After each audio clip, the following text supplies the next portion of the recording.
इस क्षेत्र में मैं पहले द्वारा करने आया था। बड़ी मात्रा में गौ हत्या के मामले आते थे। मैं आपको विश्वास दिलाकर जाता हूं, मोदी जी को तीसरी बार प्रधानमंत्री बना दो। गौ हत्या करने वालों को उल्टा लटका कर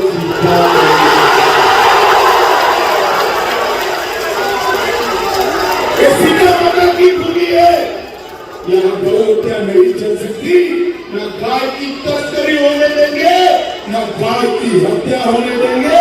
ये नरेंद्र मोदी उन्होंने वचन दे के गए हैं कि गाय काटने वालों को उल्टा लटका दिया जाएगा। मोदी जी की फिर एक बार और सरकार बनने दीजिए। स्पष्ट संदेश देने का कार्य किया है माननीय गृह मंत्री जी ने कि जो व्यक्ति किसी भी प्रकार के हमारे धर्म के खिलाफ, गौ माता के खिलाफ आवाज उठाने का कार्य, अवैध कार्य किया करेगा, उसको छोड़ा नहीं जाएगा, बख्शा नहीं जाएगा।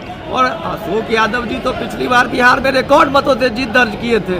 इस बार वो रिकॉर्ड और बढ़ने वाला है। और जो रही कही कसर थी वो माननीय गृह मंत्री जी की सभा में जो आज जनसभा अब इतनी प्रचंड गर्मी में भी जहां मौसम विभाग हीट वेव का सूचना दे रहा है और उस हीट वेव में यहाँ की जो लाखों जनता यहाँ आके अमित शाह जी की रैली को संबोधन को सुनने का कार्य किया है।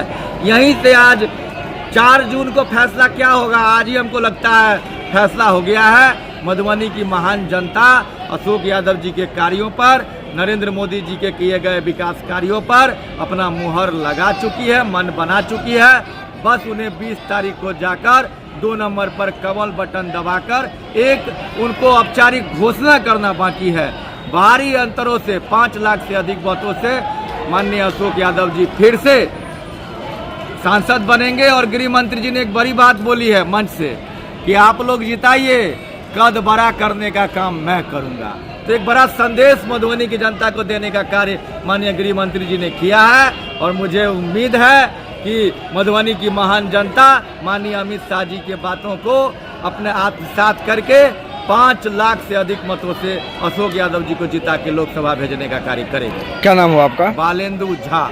में अमित शाह जी पुनः माननीय अशोक यादव जी को जिताने के लिए बोल के गए हैं। और माननीय सबसे बड़ी बात बोल के गए हैं जो हम लोग को हिंदू सनातन धर्म के लिए बहुत गौरव की बात है, जो वो ने अभी कहे हैं, जो माननीय प्रधानमंत्री जी तीसरी टर्म में जो उनका प्रधानमंत्री बनेंगे, माननीय नरेंद्र मोदी जी प्रधानमंत्री बनेंगे, उसमें वो गौ रक्षा पे बहुत बड़ा मुद्दा का फैसला आने वाले हैं। इसीलिए हम माननीय प्रधानमंत्री जी का धन्यवाद देते हैं, माननीय अमित शाह जी को धन्यवाद देते हैं जो इतने बड़ी बात और हमारे आज मधुबनी की लोकसभा की जनता के सामने बोल के गए हैं। क्या बोल के गए हैं? बोल के गए हैं जो जब हमारे प्रधानमंत्री श्री नरेंद्र मोदी जी तीसरी बार प्रधानमंत्री बनेंगे तो हम गौ रक्षा जो अभी तसल्ली चल रही है, जो हम लोगों के लिए बहुत दुर्भाग्य की बात है, वो जो चल रही है उसको बंद करेंगे।